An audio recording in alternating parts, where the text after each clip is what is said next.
عمرك مشيت في شارع وحسيت إن ليه روح؟ الشارع ده مش بس مباني ومحلات.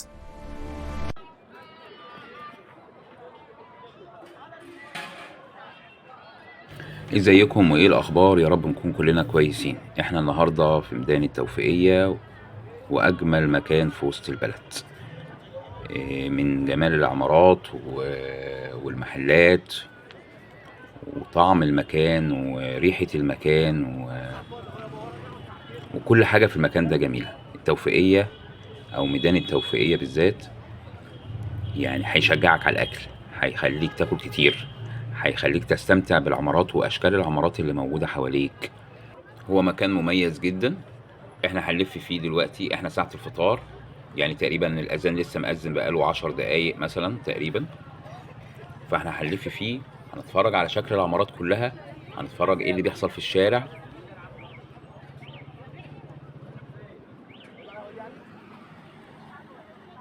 هحكي لكم نبذة بسيطة كده عن ميدان التوفيقية واسم ميدان التوفيقية وشارع التوفيقية. التوفيقية ده راجع الاسم بتاعه للخديوي توفيق، ده كان حاكم مصر في أواخر القرن 19. وفي الفترة دي كانت القاهرة بتتوسع وكان فيها تخطيط جديد لوسط البلد. كانوا حابين يعملوا تخطيط لوسط البلد على الطراز الأوروبي، وده في بداية عصر الخديوي إسماعيل. التوفيقية دي قريبة جدا من شارع 26 يوليو اللي كان اسمه الأول شارع فؤاد الأول قبل ثورة 52.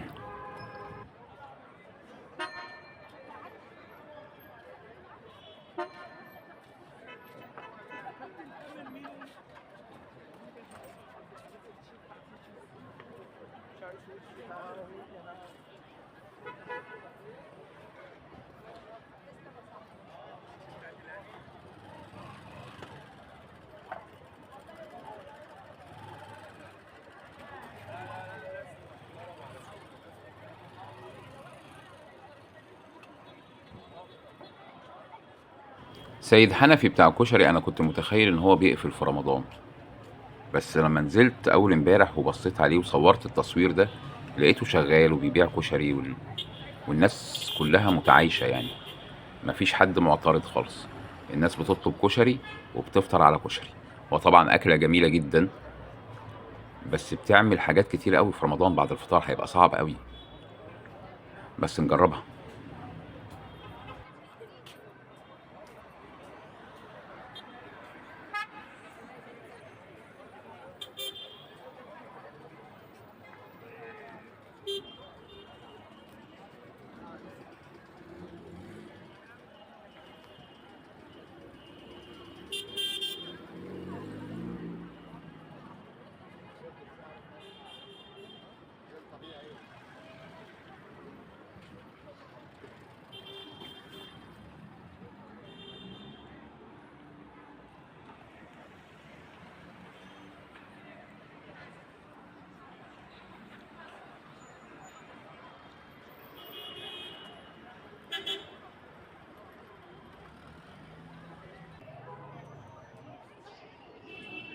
احنا كده دخلنا في الشوارع الجانبية اللي في ميدان التوفيقية، اللي هو يمين وشمال.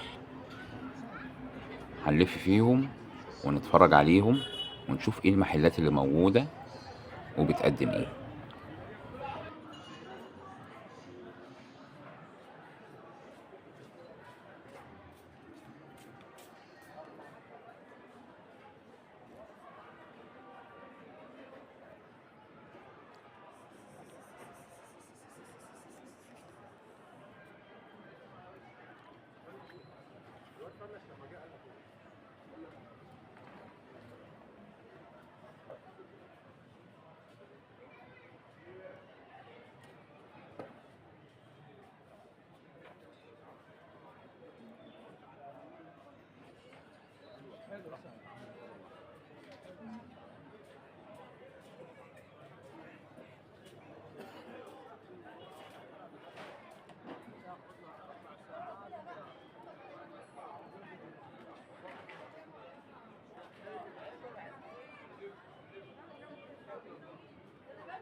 كان في حد طلب مني اصور له ميدان التوفيقيه والشوارع الجانبيه بتاعها.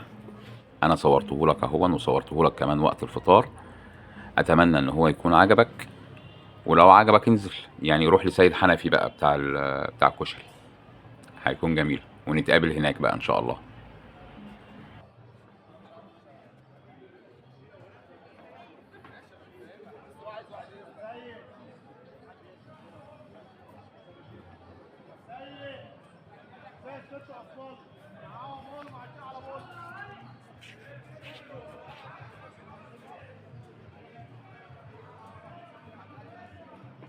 الناس مزوقة الشارع من أوله لغاية آخره، يعني مفيش محل من المحلات مش مطلع زينة رمضان ومزوق المكان استعدادا واحتفالا بالشهر الكريم.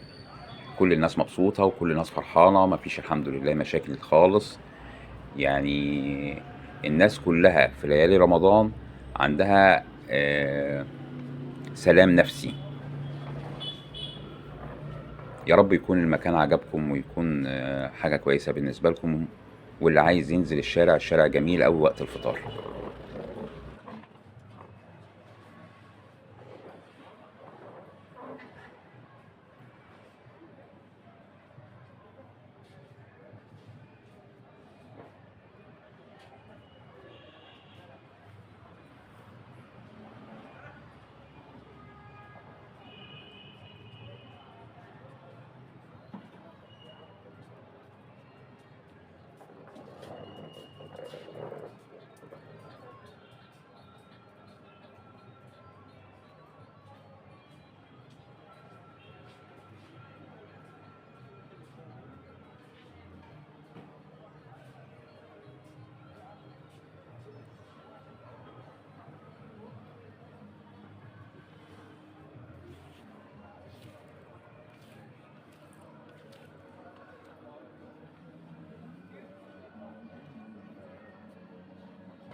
احنا كده طالعين من التوفيقية، طالعين على شارع 26 يوليو.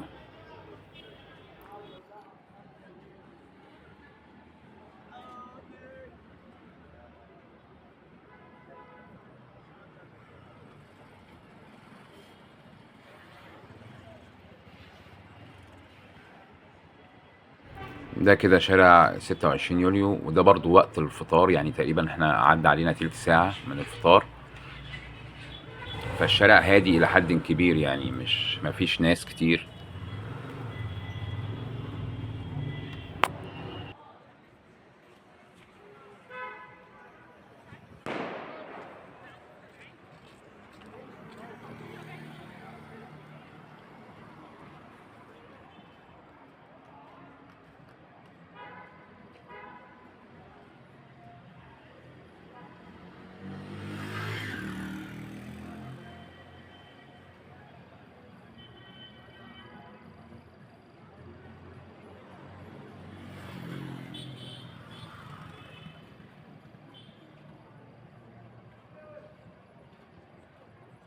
احنا كده في شارع 26 يوليو، اتجاهنا كده على طول دار القضاء العالي، والاتجاه العكسي نطلع على ميدان العتبة والأوبرا. ده جاد بتاع الفول والطعمية، طبعا هو بيبيع كل حاجة، مش بيبيع فول وطعمية بس، عنده كمية ناس كتيرة جدا.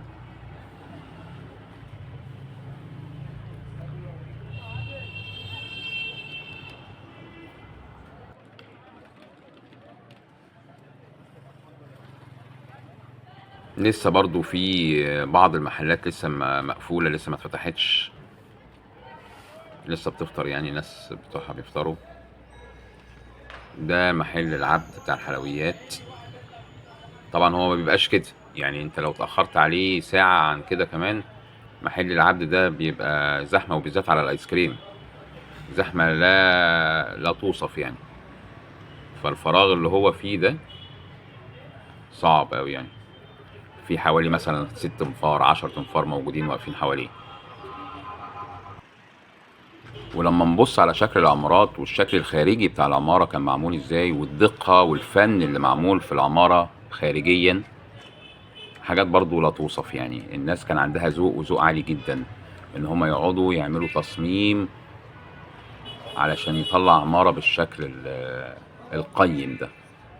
وسط البلد شيء قيم جدا يعني.